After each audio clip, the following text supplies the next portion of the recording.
Lonely Monk Productions.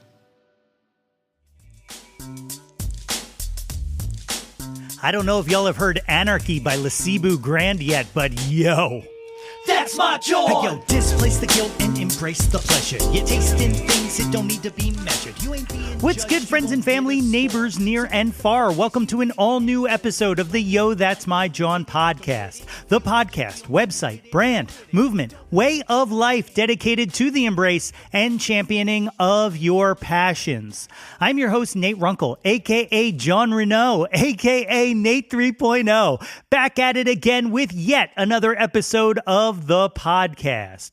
As always, I hope this podcast finds you all in good health and in good spirits. On today's episode, I am joined by writer-director Nicole Riegel. Nicole's latest film, Dandelion, is out now, as is the soundtrack of the film, which features new original music by Aaron and Bryce Dessner of The National, as well as the cast of the film. We talk about the film and society and social media and the weaponization of culture and so much more. It is such a fantastic conversation, and that is coming up in a minute. But first, hey all, what is good? So you remember last episode when I was all like, I think I'm going to take a week or so off. Well, that kind of fell through, so much so that I think I may actually have an extra episode coming out next week because, as the old adage goes, when it rains, it pours. I had a bunch of people who I've been dying to chat with all of a sudden have availability open up, and, well, I didn't want to miss out on those conversations, and so here we go. So yeah, keep an eye out on your feeds. We have a bunch of great chats coming up here in the next few weeks, and you will not want to miss them. I guess, I'll take a break some other time. But the best way to stay on top of everything is to follow us on the socials at Yo, That's My Jawn. IG, X, Threads, Facebook, all of it at Yo, That's My Jawn. You can also visit us at www.yothat'smyjawn.com. That'll take you to the link tree with links to the website, the mailing list, merchandise, guest appearance on other pods, all kinds of good stuff. And, speaking of merchandise, we have a brand new t-shirt up in the store inspired by my conversation with Nicole today. It is the Destroy All Algorithms t-shirt, and it is available for purchase. Check it out. It makes me chuckle. Visit www.yothat'smyjawn.com for links to all of that. Alrighty, you guys have been good enough. Are you ready? Let's jump on in. My guest today is a writer, producer, director who was named by Variety one of the 10 directors to watch in 2020. Her first film, Holler, nabbed her a nomination for an Independent Spirit Award for Best First Feature. Her latest film, Dandelion, is a poignant look at the nature of being a creative in today's society and tells the story of a singer-songwriter in a downward spiral who takes a last-ditch effort gig at a motorcycle rally in South Dakota. And it features a soundtrack with new music by Aaron and Bryce Dessner of the band The National, written specifically for the film. Folks, it is my honor to welcome to the show, Nicole Riegel. Ladies and gentlemen, I am joined today by the great Nicole Riegel. Nicole, thank you for joining me on Yo, That's My Jawn. Thanks for having me. So I'm super excited to talk to you. One of the things that kind of came into my orbit before even actually learning truly about the film was the soundtrack itself, because I'm a big fan of the Dessner brothers, and so that's how you kind of came onto my radar. And then as I dug more into the film, I just was like, this is somebody who I would absolutely love to talk to, because not only just does this film kind of fit into all of the things that I love, not just about film, but music and creativity, but also you seemingly, and I'm sure you're going to prove it, a very fascinating person. And all of the interviews I've seen and read with you, you seem like an incredible person. So I can't wait to, I'm so happy to be able to pick your brain here. Thank you. Yes, pick away. Let's hang. So I always like to start all of these conversations out with I like to call it the Wayback Machine. Tell me a little bit about Nicole as a little kid. Where did you grow up? Oh my God. I grew up in Jackson, Ohio, a Midwest gal. It's a town of 6,000 people. And I grew up raised by a single mom and my grandmother. and didn't have, like when I was a really little kid, I didn't have a lot of money. But I, had old cameras put in my hands and was always writing and can't think of anything I wanted to do with the rest of my life except make movies since I can't remember anything before that. I really can't. And then I worked at a movie theater in Jackson, Ohio. That was my high school job and helped with the projection. I sold tickets. I swept popcorn off the floor. I sold Skittles. I did all of that. And I would just go in these theaters and sweep popcorn afterwards and watch all the credits roll. And it's like, man, I want to do that. I want to know what everyone, it's like, I see hundreds of names up there. What do all these people do? They all like make this thing that I love. And I knew I was loving movies more than the average person. I was Yeah. loving them in a different way. It wasn't, oh, I'm entertained by it and this is cool. This isn't celebrity or money to me. I was like, I literally like feel so connected to these movies and these stories on screen and these characters, and I'm in their lives, and I really need to be doing what I'm seeing happening on the screen, and I have no idea where to begin or where to start or how to do that. And I was like a C student at best. I just had no attention span for school. I was, I wouldn't do my math homework. Instead, I would figure out how to write a screenplay and I'd write it and do that instead. There wasn't a lot of, there was some, but not a lot of devotion to the arts in my high school, which I'm sure is like most high schools in the country. But it was an obsession. And back when you could rent movies, which how fun was going to Blockbuster, Movie Gallery, renting movies and just racking up late charges at all these places like I did. But I went there do you remember when on VHS? This is when before DVD was coming in. It had that logo DVD, like before movies. Uh-huh. But it was VHS, and they had these pieces of foam stuffed inside the VHS cases. And if the movie wasn't in when you rented it in my hometown, they just had a little card that said out with a rubber band, and you knew the movie was out.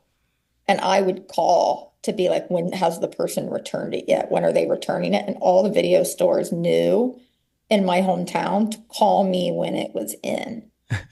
Like I knew.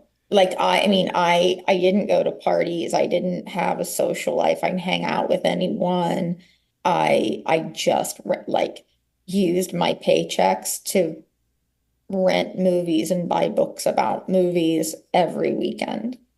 It's a, it's a lost art, the rental. I feel like, going in and seeing, knowing nothing more about a film than what's written on the back of the box or whatnot. Yeah, or the And art or what's on it. And if it's out, it's out. You can't just go get it on streaming or Netflix. Like you had to wait.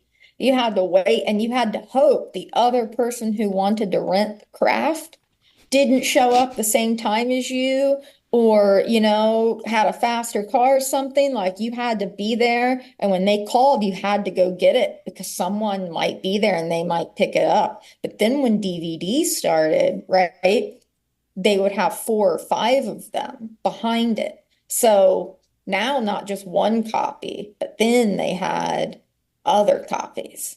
So there was more. Yeah. Like I remember that. And it was, I think I still have some of my plastic cards, laminated movie rental cards. But my late fees died with the movie that's theaters. Like their late fees I never paid from Movie Gallery. I'm so sorry, Movie Gallery, but my late fees died with that. it's so funny you said you still have the cards because I literally was going through an old box from my dad passed away a few years ago and we cleared out the house and So stuff like that. And thank you. Most of the stuff, I'm in my basement right now. I'm surrounded by most of the stuff that I grew up with. It's all boxed up and all. And I was going through one of them the other day and I found an old Blockbuster gift certificate, and I was like, oh man.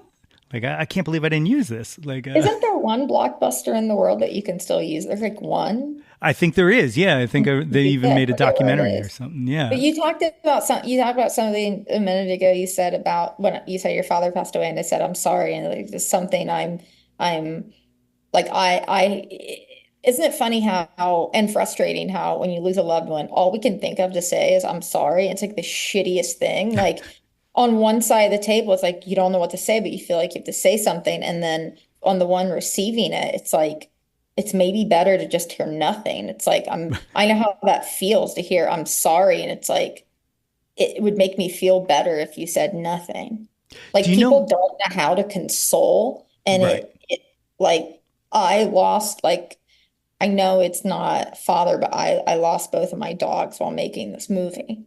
Oh, And they were one of them 10 and a half years old. He's my best friend. And he's credited in them at the end. You see little blue paw prints and loving memory, and it's them.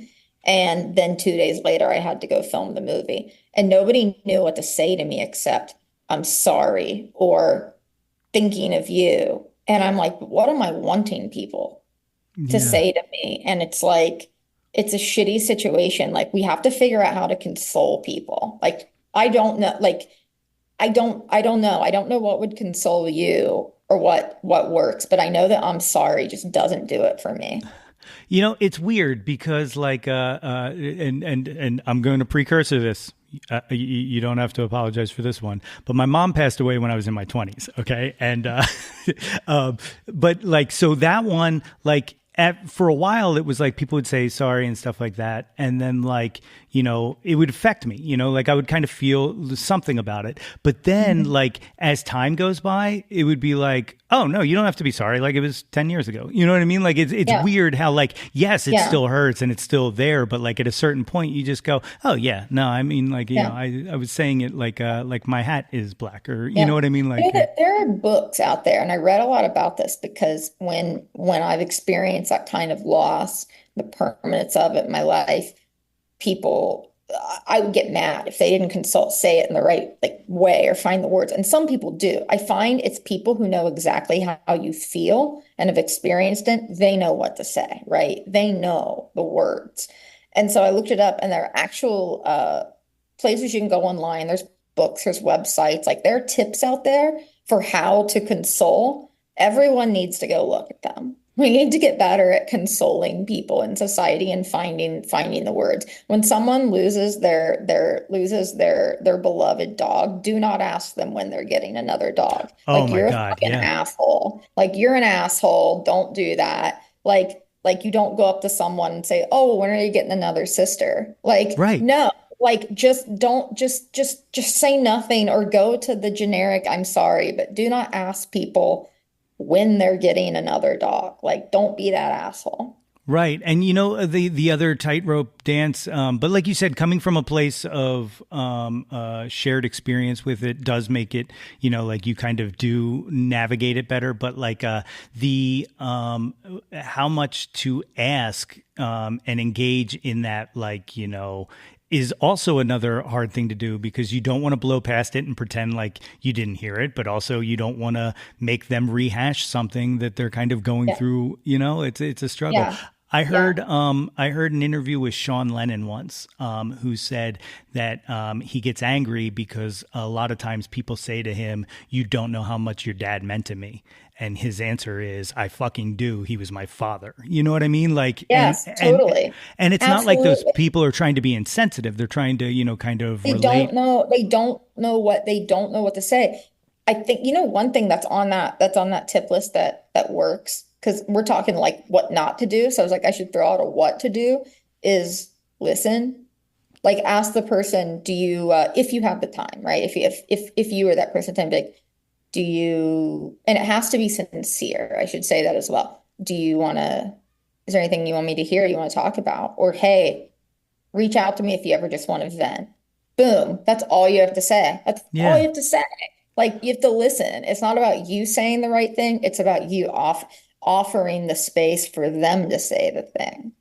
Absolutely. And it's really funny that it's not funny, but it's really there's a synergy to it because you use the word listen there, and I didn't get a chance to finish the film yet, and I'm going to Oh explain what my happened. gosh. Yeah, I'm I know. gonna I was like, how's he going to bring this dark topic back I, around to the film? This will be fun to watch me. watch. I'm the king of this. I'm the king of the segue. Because, and I'm going to explain why, because the screener was sent to me, but then I just saw that it's playing in town, like a few minutes from me. So I want to see it on the big screen. You have to go. Yeah, Yeah, I don't want to watch the screener. Yeah, No, yeah, so I apologize, but with good reason. But one of the things, reading everything about the film and whatnot is this idea of musicians wanting to be heard, right? And needing to be heard, and kind of giving them the space to be heard.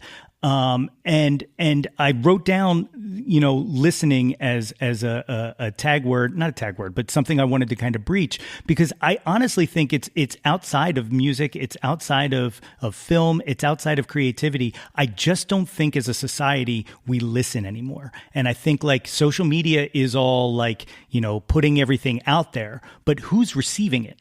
You know what I mean? Like, and You're totally right. Oh man, I never thought of it like that. You're totally right. It's weird because like the answers are there, right? Like you just have to hear what other people are saying, and then you go, oh, now I understand why, someone might vote the way they vote, or someone might, you know what I mean? Like they're all just trying to tell you. You're just not listening to them because you're trying to tell them your own thing. Yes. You're right. I feel like there's definitely a way out of it. I just don't know. I don't know it. I don't have the answer myself, but yeah. So when you were a kid and you were in love with film from the start, can you remember the first one that wasn't just I'm enjoying this, but was I want to make this? There's two. Okay. And it's hard to pick. One was the movie Splendor in the Grass by Elia Kazan that my grandmother showed to me. And I just fell in love with Warren Beatty and Natalie Wood's performances and just everything about that film, everything about it.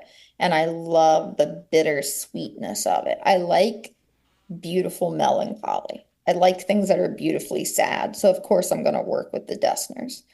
Right. Yes. Yeah, definitely. I have a hat. I have one of their hats that I'm not wearing today. I have my Kodak one on today, but someone made fun of their band calling them because they're older now, called them a bunch of sad dads. And so they made merch. They have a black hat that says sad dads, and I love wearing it. That's amazing.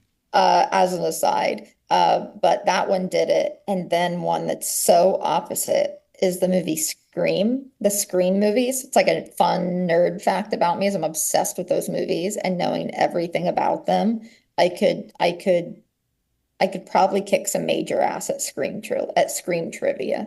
But the original one, I rented it and ordered and had like a Domino's pizza, and was watching it at my grandma's house in the dark, and she went downstairs while I was watching it, and phones ring a lot in that movie, right? Phones ring a lot from Ghostface.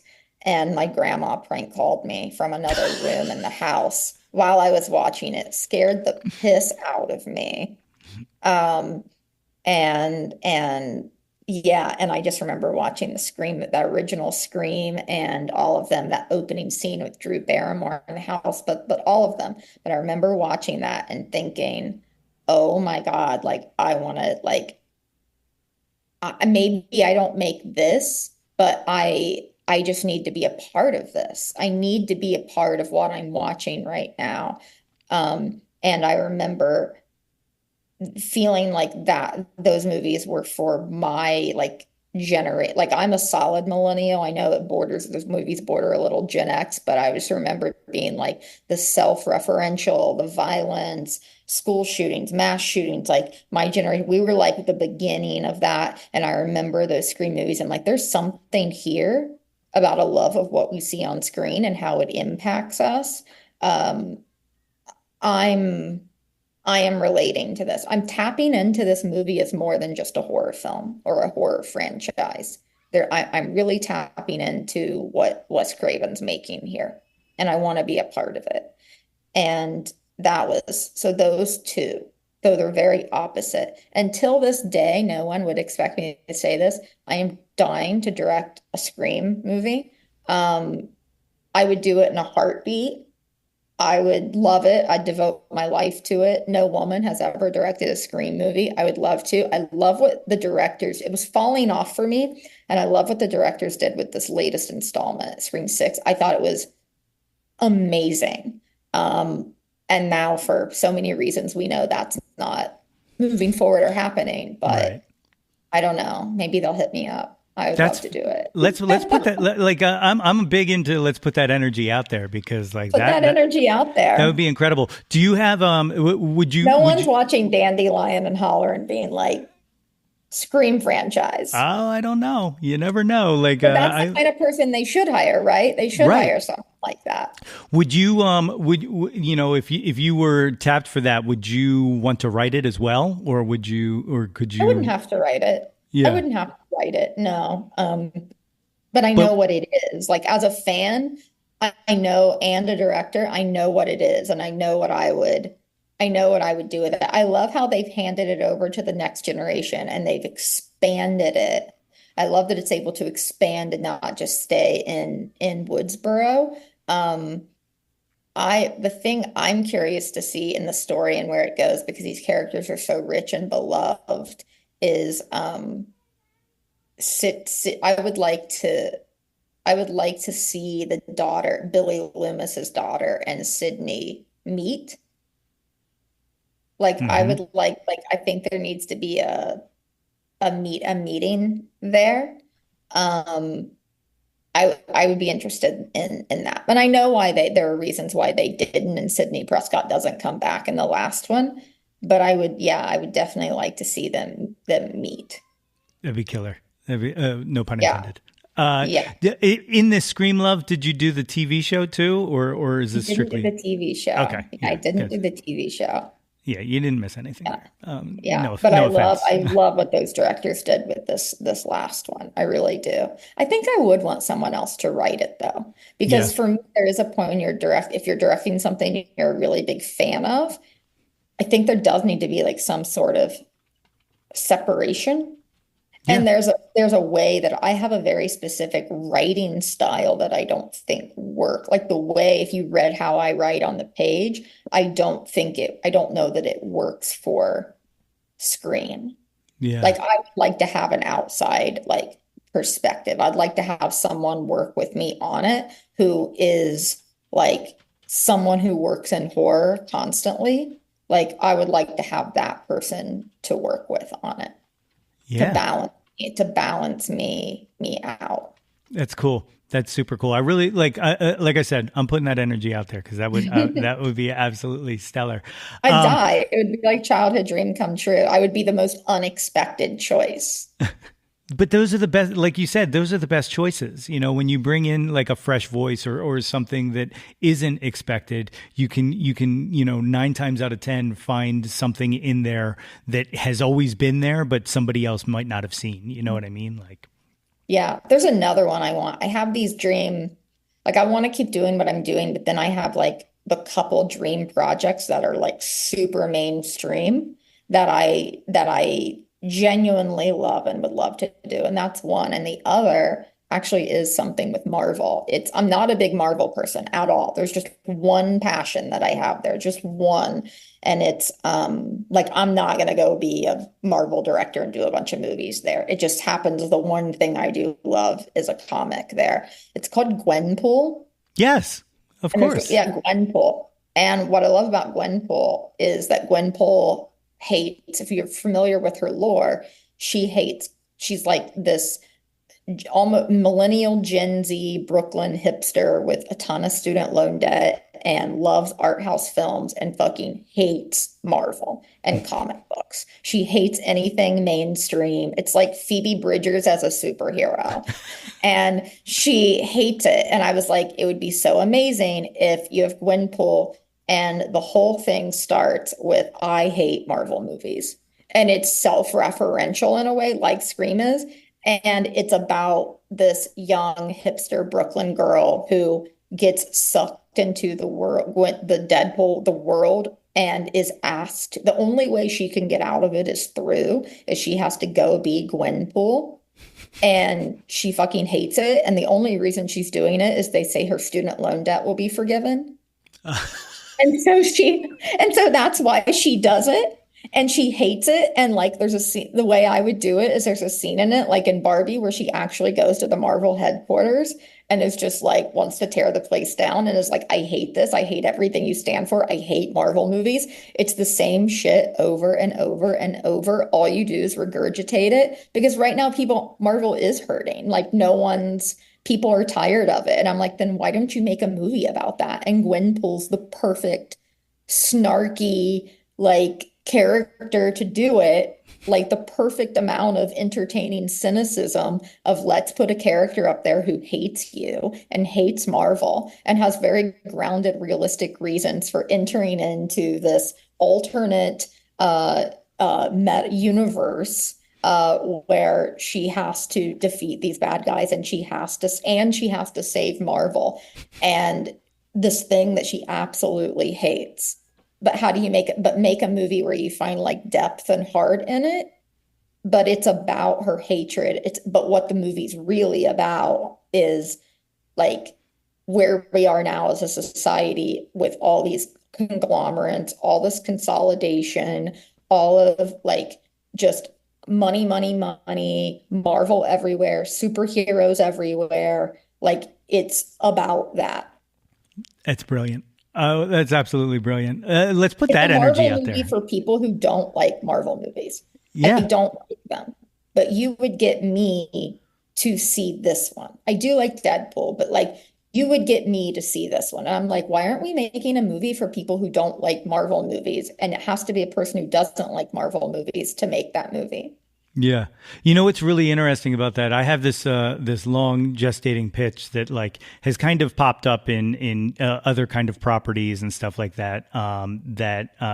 So like, I feel like it's useless to even, try anymore, but I wanted to write, this is what I want from the kind of big properties like Marvel and Star Wars, especially when you have like, you know, something like Disney Plus at your fingertips to be able to put it out I want them to make, like, I want a comedy set in the Marvel universe that has nothing to do with any of the superheroes. It's just people who live in those universe. You know, I want a Star Wars rom. I'm not a Star Wars fan. No, I don't actually understand what's happening in the movies. Okay, that's fair. That's fair. So I would watch that one. You're talking to somebody who got married dressed as Han Solo to his wife who was dressed as Princess Leia, but it's fine. You know you won't lose any cool points. No. I would watch that one though. Yeah, or like in the Star Wars universe, I want like a romantic comedy that just happens to take place during the Galactic Civil War. You know what I mean? Like these kind of weird like in the background while everything's going on. You know, there's a meet cute. You know, like stuff like that. I love it.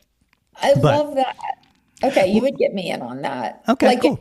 in Gwenpool, it would be like, but the thing I don't get about Star Wars at times is something I don't really get about Marvel, about some of the Marvel movies where it's like, we need to save the world from this vague thing, and we're going to use this intergalactic bad man gun thing and it's like, what is that thing? Like, speak more specific. Like, what is this thing? Who are you fighting and why are you fighting? It's just like generic antagonism and these like generic wars where I'm like, can we get a little more specific on, like, when I watch a Marvel movie, I don't know what's happening. I'm like, yeah, I went to see Black Widow in a theater and there were things I liked about it. I was like, okay, I think this director, I saw glimpses of her in it and was trying to do something cool. But at the end of the day, I was like, who's the bad guy? Why are they so bad? Like beyond bad guy doing something bad. Right. Taking over the world, power. And I'm like, can we get a little more specific than that? Well, it's weird, and like I've noticed this a lot in pop culture, and it's something I really wish we would get away from. Just like not just because of the triggering aspects of it, but just the laziness and the shorthandedness, which is I know that this is a bad guy because this bad guy threatened to rape somebody. All right, to me, it's like the laziest. Like they do it so much, and it's in so much stuff. Like, oh, the like this must be a really bad guy because there's the threat of rape. Like, and I'm just like, Yeah. you got to be able to make a three-dimensional character who's a villain, who that's not just the go-to. You know what I mean? Like, it's weird Yeah, to it's me. always, yeah, it's always, what you said, I think leaks into a, like, it leaks outside of movies, what you just said, where I think in these, when you look at Me Too, Time's Up, or if you look at Black Lives Matter, but especially Me Too and Time's Up, it's the threat of you're ending a life or you're raping or harassing someone. And I'm like, that should stay intact, but that's important. Can we progress or advance the conversation to now include the quiet racism and sexism? That isn't just, it's not just racism or sexism if someone's going to rape, assault, or harass you or kill you. There's also the everyday workplace Yeah. sex or racism. We're not including that. And so I think because we're not, people in the workplace feel like, I know in movies and TV at least, mostly movies, they feel like their behavior is okay because it's not like they're a rapist. And I'm Right. like, can Me Too be inclusive of the majority of what we actually face? Yeah. Well, I think part of the problem is it goes back to the shorthand and simplicity is when it's something extreme like that and cut and dry, you don't have to have a nuanced conversation about it, right? You don't have to Yeah, I admit, don't you think don't, we're having nuanced conversations on I don't think Me Too's nuanced at all. right, exactly. Which is why, like, even the things that kind of brush up against it, like, I think about how awkward things got when we started talking about, like, I don't know if you remember the Aziz Ansari story that had come out, which was, one side was like, well, that just sounds like a bad date. And it's like, okay, but are you not understanding that, like, it doesn't have to be, and also that to be, to kind of perpetrate in these kind of sexism and racism and stuff like that doesn't mean that you're a rapist. Like Yeah, like I think there was something with him, and Bill Murray and later on a movie or something and Bill Murray said some old man shit right. and as one does and it's like you're treated like you're a rapist and you're fired. Look, I wasn't on that movie. I maybe have no idea what I'm talking about right now, but I do think there needs to be a little more, nuance. Like one thing that really annoys me in the culture and absolutely is in the movie industry. And it's a big gripe of mine because I'm a director. I have a very equal crew. I have a very diverse crew. My entire camera team's women. I have faced so much sexism in my everyday life in movies, far more than in television. I could fill a book already with what I have faced. And so, but one thing I don't like that I think undermines that experience and hurts so many experiences is the handful of people that are weaponizing the culture to get their way. Like you wouldn't believe the times I hear someone say, I feel unsafe, or using the word safe or safety. We are not on the same wavelength anymore about the definition of words. And I am a professional writer, so I value verbiage and like the language, the English language or all language, like so much. If when someone says they don't feel safe, I say, are you being human trafficked? Are you being Right. physically harmed? Are you being assaulted, sexually harassed? Are you like on a plane and someone's threatening you and you can't go to the bathroom? Can you not leave your office because someone's outside with a gun or they're going to smack you or something? To me, that's safety. Yeah. Now, I think people are using it today, meaning comfortability. Are you uncomfortable? Are you uncomfortable being in a room with a person? I'm uncomfortable in rooms with tons of people I share rooms with every day. That's called life and being a human being. But we now use safety to mean comfortability. Yes, And that I'm definitely. not on board with, and I will never be on board with, and I will never not stand up to that. And like it goes back to the nuance thing because like and to me like it hurts the fight. It hurts to be able to, Yes, there's too many people out there. There's too many women out there who are in unsafe positions and they are silent about it because they feel they don't have the power to speak up.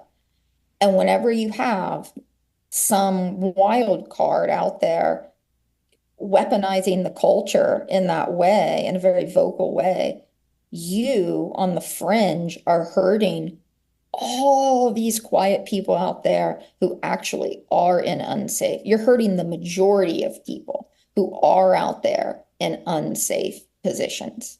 yeah. Yeah, it's so Because true. then everyone thinks they're just like you, and they're not. Yeah. It's it's like you said, words do matter, and Words words matter. They like matter. Yeah. yeah. And even saying I'm uncomfortable, like address that, name it, you know what I mean? Just don't kind Yeah. of, like you said, weaponize it. Don't use it to, Yeah. Yeah, don't say I feel unsafe. Say I feel uncomfortable. If someone says I feel unsafe, if someone says they feel unsafe to you in the workplace, then I think you have the right to ask them to define it. How are you unsafe? And you don't get the right to just say, well, you do, you have freedom of speech, but I think it is morally and ethically wrong to say, I feel unsafe when you are not unsafe. You are uncomfortable. That is, that does reputational damage to another person, and they have the right to come after you for that. yeah, yeah, Cannot use that. You need to be very, very careful with your words today. I have, I don't know in my life if maybe once, I don't know if ever more than that, anyone has ever made me feel unsafe. Plenty have made me feel uncomfortable, but they're not going to harm me. I just don't want to be in a room with them. yeah, But that doesn't mean I'm unsafe. And I'm very, very worried about our culture today. And I'm worried about it in the arts and that we are not making that distinction. And people are too afraid to push on people to make that distinction. yeah. Well, it's part of I feel like it's part of the paradigm shift, right? Like it always kind of, the pendulum always kind of pushes too far and hopefully kind of, moves things to where it needs to be. I think that it's kind of also difficult for people to hear. It goes back to listening, to hear that that they're making that someone feels uncomfortable around them and stuff like that, without feeling like I just feel like there's this villain culture, where Yeah. people Oh, are totally afraid of right. being the villain and fight against being the villain because And it's in so their easy heart. to become, sorry to interrupt, Right. like I'm No, just you're like right. so Yes. like it's so hard, it's so easy. So if someone were to say, "Oh, you make me uncomfortable," why don't you just say how that person's making you uncomfortable and they can adjust that behavior and not no longer make you uncomfortable. But Right. we're seeing a select few weaponizing the culture to get their way and saying, "Hey, you made me unsafe," and then it just shuts people down because That's it. who at a company is going to speak up against that? Because then you get in trouble. And I hope you're right about the pendulum and the way it's swinging. I do believe the majority of people agree with what we're saying on this call. I really do. But we don't live in it. The culture right now is that you say it privately, you say it at dinner parties, you say it with your friends, you say it. And I think that bridges political beliefs, religious beliefs, white, black, purple, brown, man, woman, trans, bi, straight. I think we are all, as a culture, a little fed up with the select few using it to weaponize culture and what it does to the majority who really are in those unsafe positions and how it hurts them. And you know why I think we're all getting fed up with it? It's because it's expecting everyone to be perfect. Yes. It's expecting everyone to walk on eggshells. And it was Barack Obama who said we are all going to have to get used to having imperfect allies. That's right. It's true. It's that fear, like, there's that fear of kind of being essentially kicked out of the village, except for the village now is the globe. It's not. We're all about to be. What happens when we're all kicked out? That's except right. Those imperfect people. What happens when we're all kicked out? And it's all presenting, you know what I mean? Like I think that's the other frustrating part. It's all the kind of avatar version of self. And I feel like sometimes you see that in apologies and stuff like that. It's like, there's, I guess what it comes down to is, I wish we could return to a time when people were genuine is what it really comes down to. It's all performative, like a real, I apologized to someone about a month ago who I worked with on something, and I really, upon reflection, I was like, wow, I don't like how I treated that person, and they were really great at their job, and I'm going to apologize to this individual because I didn't behave in a way that aligns with my values. And I reached out to this person, and the way the apology went was, I'm sorry. Not if I've done anything to hurt. No. It was, I'm sorry for the specific behavior. And it was specific. And I would like to apologize for that. Now I want to tell you what I would do differently. And I want us to continue working together because it was good when it was good. And that's what I want. And you've done nothing wrong. I'm the one who was in the wrong. This is how I would do it differently. And can we just, like, clean slate, we start over and continue? And this person accepted it, and we're good. Yeah. That is how it should go. That's how it should work. And it doesn't. We're on these enemy lists today. You're the villain, like you said, and then you can't get off of it. There are people like Harvey Weinstein and other people who have done really bad things. I don't think there's lists I don't think you get off of, or it doesn't mean you can't continue with your life. You can continue with your life. I really have an issue with the buzzwords that the levers people know how to pull to get their way. And yes. I'm a big believer in karma, and I do think it catches up to them. Yeah. But there's only so many people you can go around saying made you unsafe, where it's like everyone you've worked with has always made you unsafe. I see a pattern here. Right. No, I get it. I absolutely get it. It's kind of like, I don't want to keep harping on social media. I know I do this a lot, but I also feel like that's also part of it. Right? Like like essentially the world has become for likes and clicks, and it's not good. Like I don't know how else to describe it. You know what I mean? You know what? You brought up something earlier about listening and people putting out content for like all these likes and clicks you just mentioned. And you said, but who's listening? That's my question is, I know so many people who are like, we got to go create musicians, or got to go create our content today, got to go make our reels, they invest so much time in this. I don't watch it. Maybe lots of people do, but if everyone's making content, who's watching it? I don't know the last time I pulled out my phone to just watch reels. Like, never. Who's watching all this content?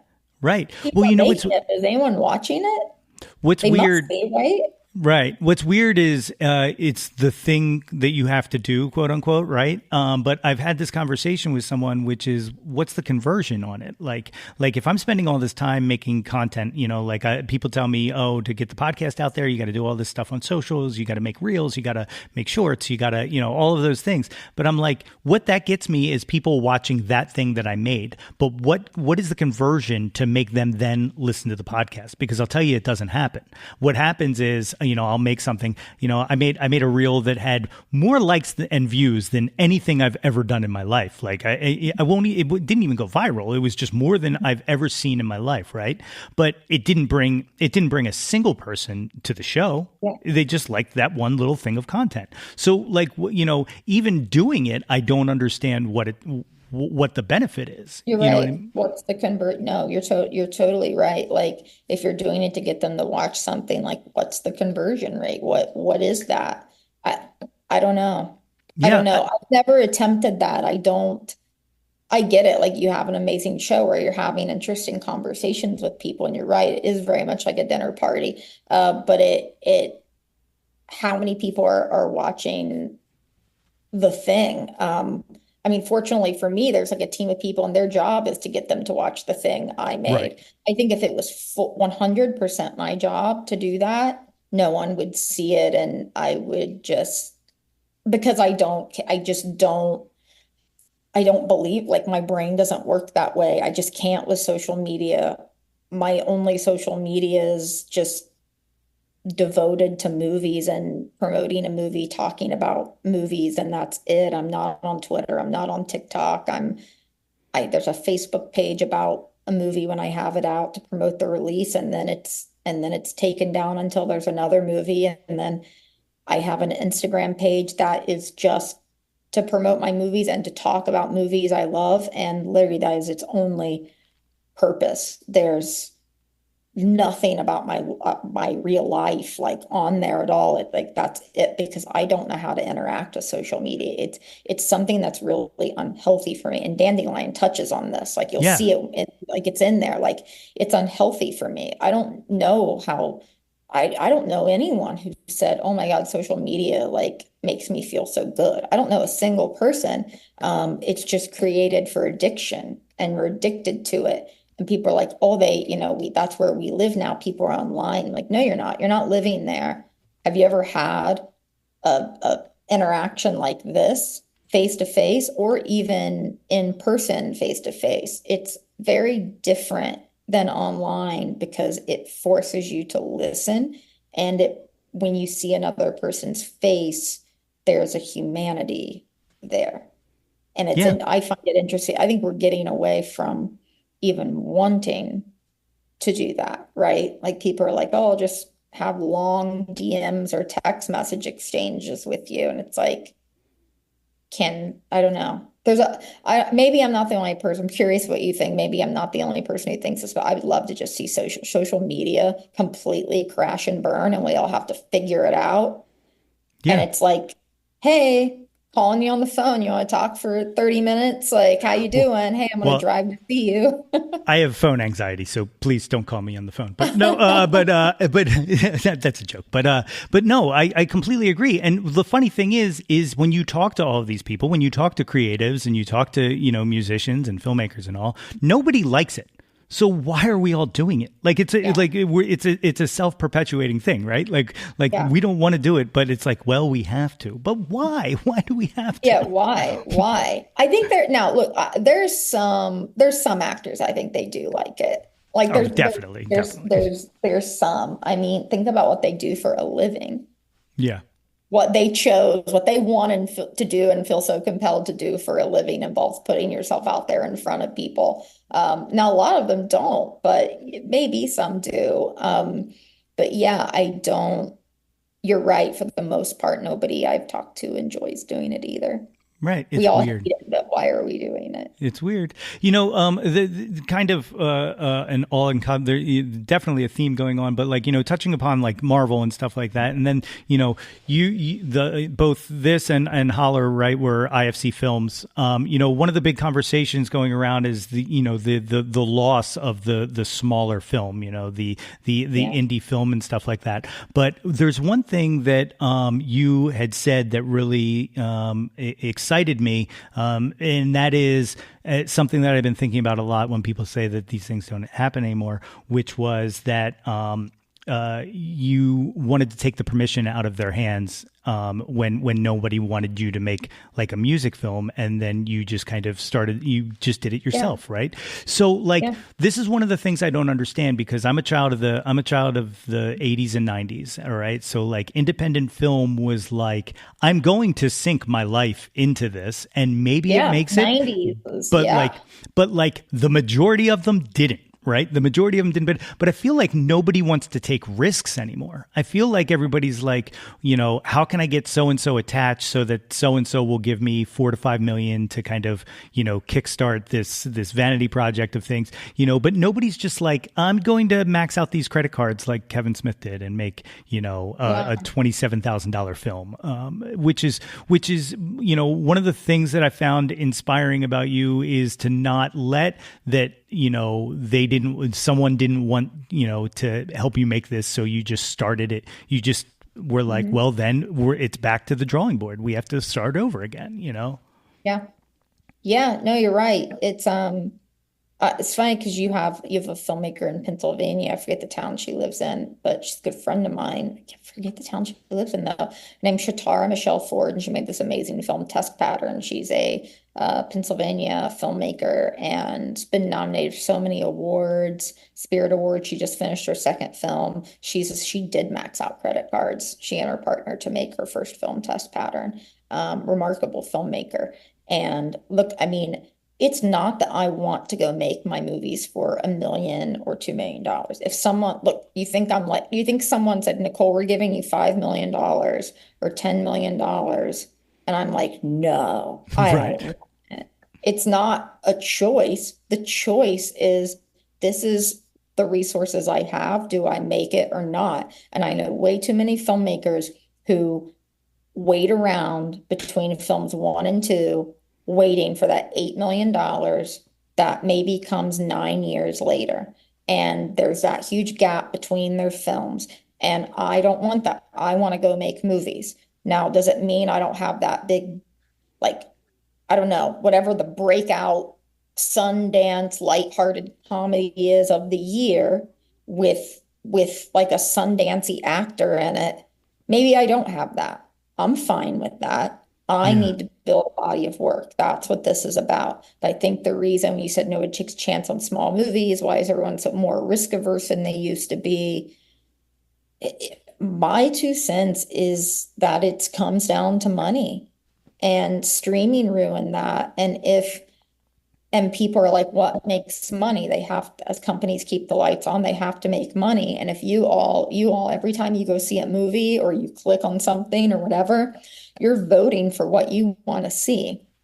And so if Dandelion's playing and Marvel's playing or Longlegs is playing, and you're like, I'm gonna go get a ticket for Longlegs. What is not a knock on long legs, by the way. It's just what's out and what came to mind. Right. Sure. We're saying, I want a noisy, cool horror film. That's what you said with your $13. Hmm. Doesn't mean you can't, go again and see. You can't see them all. You can totally go see them all. But when you're making choices, that's what you're doing. If you're saying, I want to go see Marvel and not Longlegs, you're saying, I vote Marvel. So what are these companies supposed to do? You're making the choices. You're telling them what you want to see. So if all these people say, I want to see these smaller independent films, then go see them. Right. Nobody's preventing you from seeing them. Go see them. It takes more work to find them, and that sucks. Like, you often find them at the acclaimed indie movies, the 20th row down on your Apple or Netflix or VOD site. Like you got to scroll all the way down. But those great films that were made in the 90s, like they're there. They're still there. They're just not as accessible. You have to dig to find them, and people are lazy and there's too much to watch. You have to go, if you ever go to a record store and you go crate diving and you're digging through crates to find that, like, I don't know, that $6 Carole King record, right? Yeah. Like, that's what you have to do. You have to literally take out your little remote and you got to go crate diving and find your movies. And people don't even want to do that. It is weird. I think part of it is the physical nature, though, too. Like, you mentioned going into a record store. There's something thrilling about leafing through vinyl. There's nothing thrilling. Like, I don't leaf through Spotify. Actually, I do because it's my job. But you know what I mean. Like, like any kind of streaming, any kind of thing like that. You're pretty much operating with what they put in front of your face. You are, and they need to take some responsibility for that too. But yes. Their responsibility is money. That's their responsibility.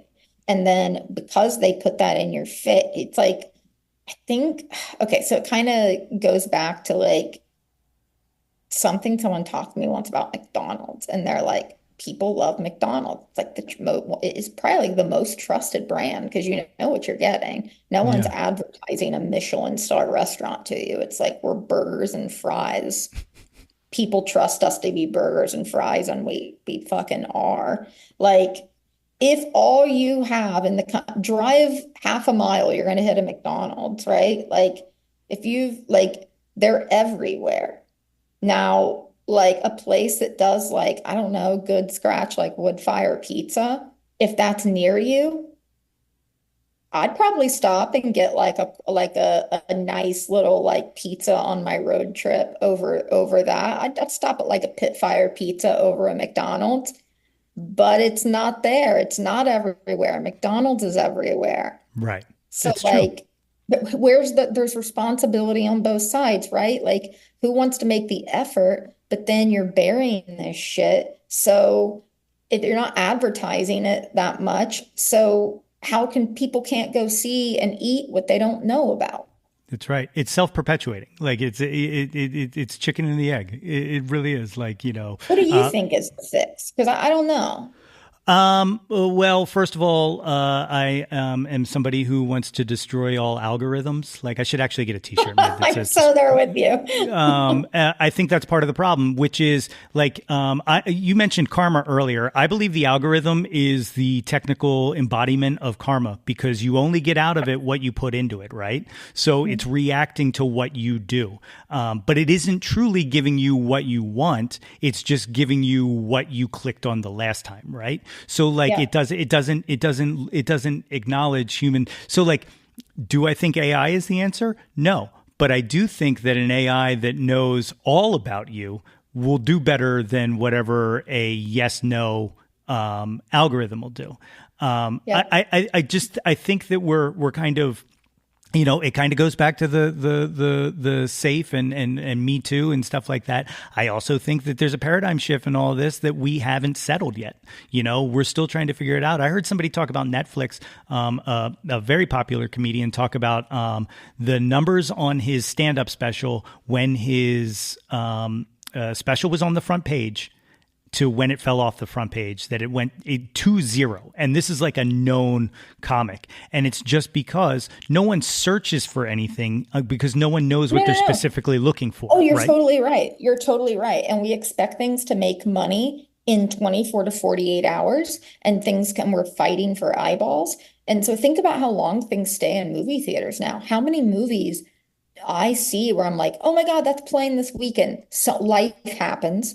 You can't go, or you're fucking tired and you're like, I don't want to drive to movie theater, but I'm going to go on Tuesday afternoon. Yeah. And you really are going to go. Guess what? That movie's gone. That's right. New movies are there. And then when can you see it again? You got to go create that. You got to go searching, and then you forget about it. Yep. And then one day you're sitting at home and it pops up. And you're like, there's that cool movie I wanted to see.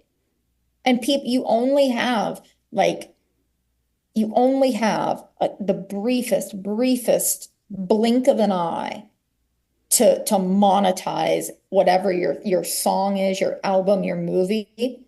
And if it doesn't instantly grab the eyeballs, there's no patience for it. Then that's it. You're like that comedian. You're not there in front of their eyes anymore. And there's a steep drop off. That right there is the answer, by the way, and it thematically ties into Dandelion. Look at me, I'm telling you, king of segues, is patience. I think patience is the answer, and I don't think as a society we have patience in anything. And I think we just need to kind of take a break and settle down. It's crazy. Do you have time to go through this Jauntlet questionnaire real quick? Do it. I love this. I wish we should just. Yeah, I want to be on the podcast again. It's so fun. I love it. We could definitely set something More up. people should listen to your podcast. It's good. We'll just do a podcast together. You can be my co-host. Oh God, I would be a terrible one. But when it's available, send it to me and I'll post it. Definitely will. Yes, on the socials that we all hate. Yeah. So this is the Jauntlet. It starts with the one hit wonders. This is you're just picking a favorite. It's just one hit in name only. Billy Joel or Elton John? Who do you prefer? Elton John. Okay, good answer. Good answer. Debbie Harry or Joan Jett? Joan Jett. Good answer. She's also from PA, so you get the thumbs up on that. Aretha Franklin or Tina Turner? Aretha Franklin. All right. Nirvana or Pearl Jam?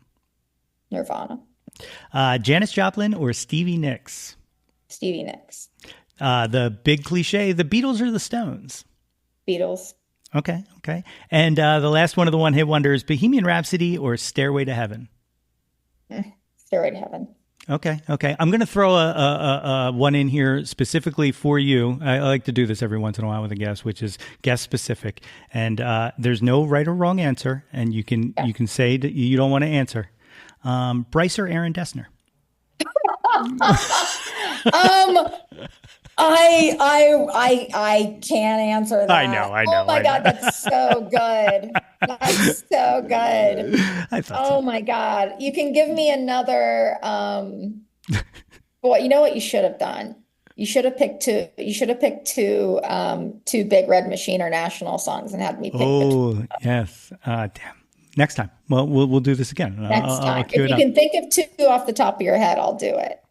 It's not going to work because I'm gonna argue with myself to be able to pick those two. Okay. You know what I mean? Oh man, it's great. You would have opened up a battleground on that. No, neither. They're the same person.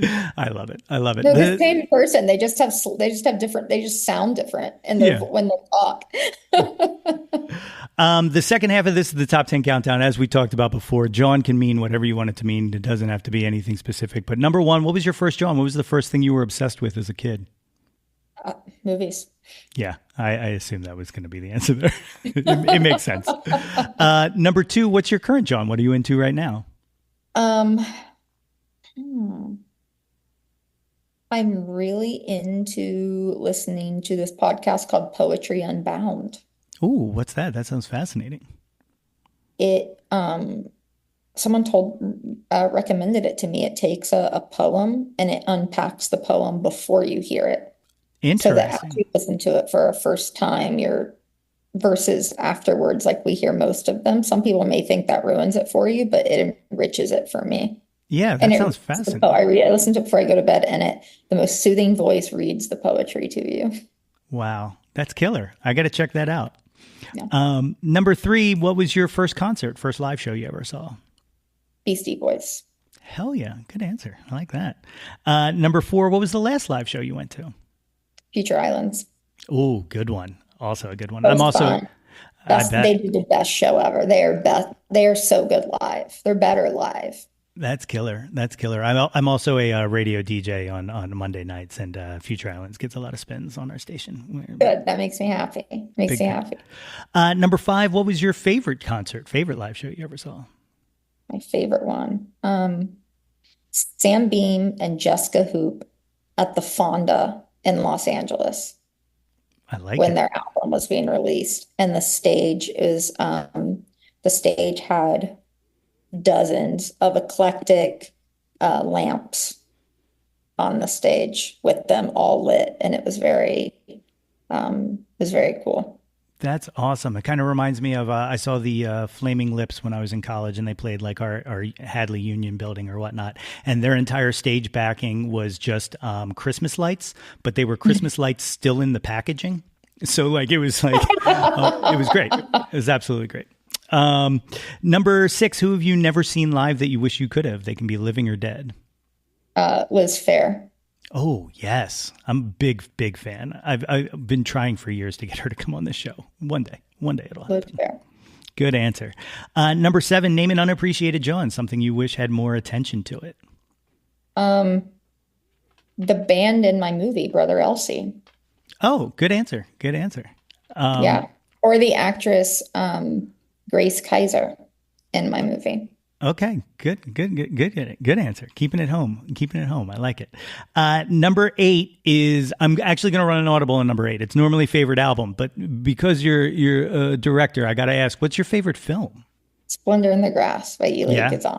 Very cool. Very cool. My favorite film is one of the more embarrassing things. I don't know if I've talked about it on this podcast or not, but my favorite film of all time is Dream a Little Dream with Corey Feldman and Corey Haim. And it's never seen it, never heard check of it out. Okay. It's directed by Mark Rocco, who did like Murder in the First. And he, it's a body switch movie. Okay. Jason Robards is in it. Harry Dean Stanton, Piper Laurie. It's fantastic. But it's like, what if an auteur made a body switch movie, essentially, is how I feel about it. And then casted the Corys in it. It's called Dream a Little Dream. And who's the director? Mark Rocco. Okay. Dream a Little Dream. Okay. Writing it down. Yes. Awesome. You'll have to let me know what you think. Number 9, name an artist who you'll consume anything they put out. The tie between Andrea Arnold and Luca Guadagnino. Good and Sean Baker. Okay. I got to pick one between the 3. I'm going to go with Andrea Arnold. Okay, good answer. The 10th and final of the top 10 countdown. What is your favorite Jawn of all time? Can be anything you want it to be. Anything. Pineapple gummy bears. Oh, yes. I like it. I don't have to separate them out anymore. You can actually go to a CVS, a Kroger, Walgreens, Ralph's. You can actually get now they do them like pineapple gummy bears. That's incredible. I like it. And when I used to call them clear until an embarrassing age, and someone pointed out to me, if you flip the package over, Nicole, they're actually pineapple because there's no such thing as clear flavored, you dumbass. And so, but still now, till this day, because it's a habit as a kid, I'm like, I like the clear gummy bears. That's amazing. I love it. I absolutely love it. The film Dandelion, out in theaters right now, just came out on Friday. Well, this will be in the future, but just came out July 12th. I always got to remember that in my head, that I'm not speaking in real time. Yeah, go see it. It was good enough for the New York Times. It should be good enough for other people. Please go see it. Yeah, and it's in theaters. Like I said, I'm in the burbs, and it's playing 5 minutes from my house, so it's everywhere. It's like 480, 500, close to 500 theaters. Go see it. Very cool. And the soundtrack is available, including songs that you helped create. And also, see, you're really going to have to come back because there's so much that I wanted to talk about that we didn't even get to. We didn't even get to you ending up with the song on the Big Red Machine album. Inspired, from the is it weird to like see your name and credits on a track like a track or two away from Taylor Swift? Like, does that It's pretty cool. Yeah. I went to the record store and I bought it, but I'm not an egomaniac, so I will get it, and then I want to know what they thought, but I don't want them to know it's me. I'm a very behind the scenes person, so I'll go and I'll ask like, hey, what'd you think of this record? And then the person at the Amoeba in LA was like, I really love the Ghost of Cincinnati, the one Aaron sings on. And I was like, I wanted to be like, say something, and I just couldn't. I was too shy, and I went, I'll have to give it a listen. Oh no, come on. You couldn't even give them a little. Oh, geez. I can't. What I wanted to ask about it, though, was did you have any influence on it sounding so similar to, not similar, but so sonically like a sonic cousin of Elliott Smith? Because I know you're an Elliott Smith fan, and like it is beautiful. Like it's absolutely Aaron's gorgeous. a big fan of Elliott Smith too. I'm a massive Elliott Smith fan. I had a whole story about in high school how my friend and I saved up all of our money from, when people give you graduation money. I don't know if they still do that, but you get the cards and graduation party, and we pooled all of our money together to go see Elliott Smith and drive from Ohio to LA. It's another, have me back again, I'll tell you the story. But yeah, I'm massive. I thought I had all of his records, and I found out there's one I don't have. So I'm one away from. I thought I would end up with Roman Candle, and they just re-released Roman Candle, and I have it. One more, and I'm there. Did you hear that? But that was it. I remember when we first started working together, I said Elliott Smith is a huge touchstone for all this. That's killer. Did you listen to that Heat Miser re-release from last year that they put out? It's really good. It's really, really good. Did I? The band he was in? Yeah, I have that. Yeah, I have that out. That's great. Yeah, I have that. Yeah. He was the best, the absolute best. He's one of my answers for who I never saw live. He came to town, and I was like, I'll catch him next time. And then there wasn't a next time. And so big regret. I don't know what my story's about, but yeah, it was, no. Yeah, I'm a massive Elliott Smith fan. I just, no. Well, we will definitely have to talk again, and I can't thank you enough for not just for coming on here and talking with me, but just your creative spirit and your output, and thank you for creating things that have something to say, because I feel like it's lacking, and I'm so glad that we got to have this conversation. Thank you. I had so much fun chatting with you. My thanks again to Nicole for such an awesome hang. Dandelion is out now through IFC Films, and the soundtrack featuring new music by Aaron and Bryce Dessner of the band The National, as well as the cast of the film, is out now on all streaming providers. And Nicole's debut film, Holler, is available to rent on all VOD services. Links to all of those are, of course, as always, in the show notes. If you haven't done so already, please be sure to subscribe to the Yo, That's My Jawn podcast wherever you get your podcasts from. And gang, it is never too late to get yourself a super awesome Jawn Scout Merit Badge for Citizenship of the World just by rating and reviewing us. Don't forget to visit www.yothat'smyjawn.com for the link tree with links to articles, merchandise, all of the previous episodes of this podcast, guest appearances on other podcasts, and more. And while you're there, be sure to sign up for our mailing list to get all of the updates delivered straight into your inbox. Like us on Facebook at facebook.com/YoThat'sMyJawn for updates and live streams. Follow us on Instagram, Threads, and Twitter X at Yo That's My Jawn, and search Yo That's My Jawn on YouTube to find the Yo That's My Jawn YouTube channel. Like and subscribe the heck out of that ish. We want to hear from you. Reach out, and touch some Jawn. All right. As of right now, we will probably have another episode coming next Monday, so be on the lookout for that. Sound good? Right on. Blue skies. Until next time, everybody. That's my Jawn. Displace the guilt and embrace the pleasure. You taste it, things that don't need to be measured. Yo, That's My Jawn is a Lonely Monk production.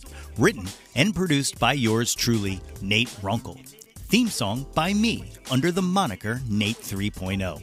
Special thanks to Fox Run Brands, DX Ferris, Andrew Scott, Maggie Poulos, Dan Drago, Natalie Runkle, and the beautifully vibrant and wickedly stunning Katie Daubney. If you or anyone you know has any ideas they would like to share or any guests they would like to hear on the podcast, please feel free to reach out to us at yothat'smyjawn@gmail.com or hit us up on the socials at yothat'smyjawn. Until next time, be sure to displace the guilt and embrace the pleasure. Tilt your head back and shout to the world, Yo, that's my Jawn.